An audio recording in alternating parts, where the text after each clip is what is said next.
네, 5월 14일에 올라가는 영상입니다. 지난 11일부터 서울 남부 함양 지리산 백무동 노선에도 프리미엄이 투입되고 있으니 이용에 참고하시면 되겠습니다. 서울 충주 리뉴얼도 공개되고 있고 용남 익스프레스와 관련해서는 뉴스에서 공식적으로 보도가 나간 이후에 차차 다룰 수 있도록 하겠습니다. 영상이 올라간 시점 기준으로 아직 보도자료가 발표되지 않았습니다. 대한항공이 아시아나항공을 흡수 합병한다고 5월 13일 중 공시했고 그 다음 날인 오늘 14일에 계약 체결, 합병 기일은 12월 17일이라는 이야기도 남겼습니다. 대한항공과 아시아나항공 합병 비율 1대 0.27 정도로 산정됐습니다. 합병 과정에서 아시아나항공이 받은 3조 6천억 원의 공적 자금을 전액 상환했고 아시아나항공의 자산, 부채, 권리, 의무, 근로자를 승계하게 됩니다. 아시아나항공은 오는 8월 중 열리는 임시 주주총회에서 합병을 결의할 예정입니다. 국토교통부가 지난 12일 내놓은 전기차와 관련한 보도자료에서 고속시외버스와 관련한 이야기가 나왔습니다. 제8차 모빌리티 혁신위원회 상정 안건 주요 내용 가운데 금호 익스프레스가 신청한 새로운 좌석 형태의 운송 서비스를 살펴보면 한 버스 안에 여러 가지 좌석을 함께 배치하는 방안이 나왔습니다. 한 버스 안에 복수 종류 이상의 시트가 설치된 것은 지금도 없지는 않은데 바로 대한관광 리무진에서 운행하고 있는 인천공항 익산-IC 전주 노선에 투입되고 있는 차량이죠. 이미 블로그 등에서도 나온 이야기지만 우등과 프리미엄석을 섞어서 배치한 바 있고요. 최초 잔여 좌석이 26에서 시작되고 전 구간 기준 운임은 시트 종류에 상관없이 동일하게 적용됐습니다.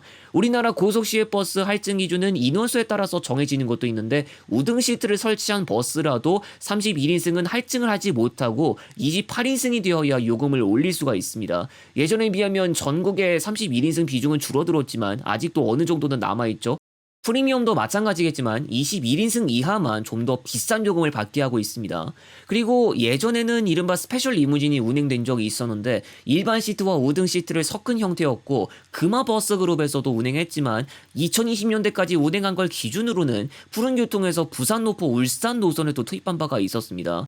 시트별로 운임을 할증하고 안 하고가 아니라 사실상 정원 기준 때문에 정해지는지라 이른바 객단가 인상도 가능할지 의문일 것으로 보이고요. 최근으로 들어오면서 일반 버스 비중이 줄어든 것 때문에 상대적으로 비싸졌다는 말도 나왔는데요. 지금이야 지정좌석제가 좀 더 보편화됐다고 하지만 정작 형평성 논란이 불거질 가능성도 배제하지 못할 것 같습니다.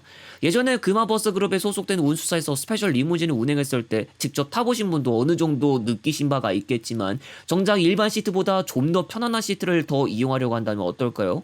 일반 고속이 승객들을 정말 많이 채워갈 수도 있고 운임이 싸다는 특징도 있지만 정작 판매 속도가 부진해지는 경우도 조금씩 나타나고 있습니다.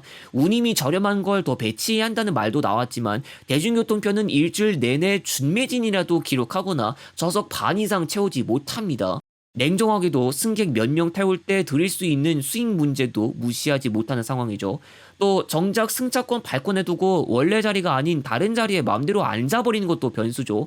어쨌든 금화버스 그룹이나 푸른교통 사례, 대한관광리무진의 사례까지 철저하게 점검했는지는 모르겠지만 단순한 시트 선택권 문제에서 끝날 게 아닐 것으로 예상되는데 실제 실험을 할 때 어떠한 결과가 나올지는 지켜봐야겠습니다.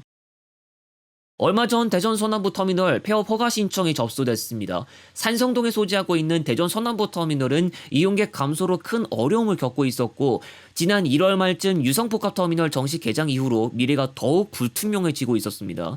노선버스 일부가 대전 서남부 터미널을 철수하면서 전체 운행 횟수는 줄어들었는데요. 앞선 2월 중구청장은 기능을 줄이거나 폐업하더라도 최소한의 노선 유지와 임시터미널 설치 등 대체 수단은 마련돼야 한다고 밝힌 바 있습니다.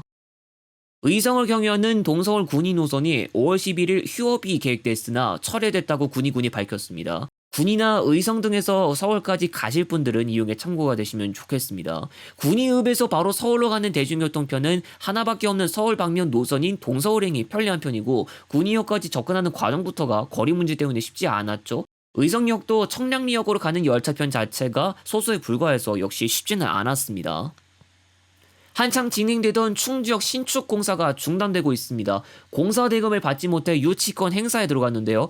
앞선 2025년 4월에 시공사가 법정 관리를 신청한 뒤 회생 절차를 시작했고 신건물 준공일은 올해 6월까지 연기하기로 한 바 있습니다. 지난 4월 기준으로 대략 구조는 갖춰졌지만 이번처럼 유치권 행사에 들어가면서 충주역 신건물의 준공일이 언제까지 더 늦춰질지 장담할 수 없게 됐습니다. 일본 오사카 메트로가 도입했던 전기버스가 치명적인 결함으로 논란이 되고 있습니다. 오사카 메트로는 EV 모터스 재팬을 통해 중국산 전기버스 190대를 도입해서 오사카 엑스포 행사장과 인근 역 등을 운행하고 엑스포가 종료되면 노선버스로 활용하기로 했습니다. 그런데 행사 기간 동안 일부 차량이 주행 중 차체가 좌우로 흔들리고 운전대가 제대로 조작되지 않아서 장애물을 들이받는 사고가 잇따랐고 이에 국토교통성이 전수조사를 지시했습니다. EV 모터스 재팬이 전국에 도입된 371대 전기버스를 조사한 결과 일부 차량에서 방향타를 조절할 때 브레이크 호스가 차체와 마찰해 제동 성능에 문제가 발생할 가능성이 확인됐고 오사카 메트로에서 추가 조사한 결과 차축을 지지하는 부품이 파손된 점도 발견됐습니다. 오사카 메트로는 EV 모터스 재팬에 구매 계약 해지를 통보했고 버스 회수와 구매 대금 반환을 요구했는데 오사카시 추산으로는 약 75억엔에 달하고 있습니다. 그런데 EV 모터스 재팬이 기업 회생 절차에 들어간 상태인데 지난달 법원에 57억엔의 부채를 신고했고 오사카 메트로가 계약 해지를 일방적으로 통보하면서 현금 흐름이 막히고 있다고 밝혔고 법적 공방까지 예고됐습니다.